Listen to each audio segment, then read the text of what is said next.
Hello, அனைவருக்கும் வணக்கம். இப்போ ரித்தன்யாவோட வழக்கு எந்த நிலையில இருக்கு? அவர்களுக்கு தீர்ப்பு அ எப்போ வழங்கப்படும்? அத பத்தி கொஞ்சம் சொல்லுங்களேன்.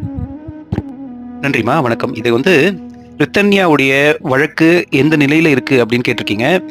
இப்போ அவர்கள் சிறையில அவர்களுடைய மாமனார், மாமியார், மேலும் கணவன் கவின்குமார் 3 பேரையும் சிறையில் அடைக்கப்பட்டது எல்லாருக்கும் தெரியும்.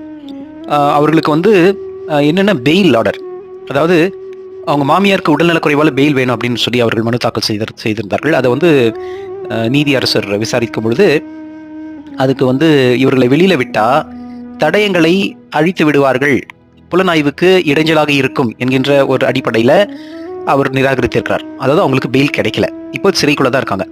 இப்போ அடுத்த கட்ட விசாரணையாக ரொம்ப முக்கியமா 2 பாயிண்ட் இருக்குங்க. இப்போ நீதியரசருக்கு புலனாய்வு பண்ணக்கூடிய போலீஸ் ஆபீசர்ஸ் அந்த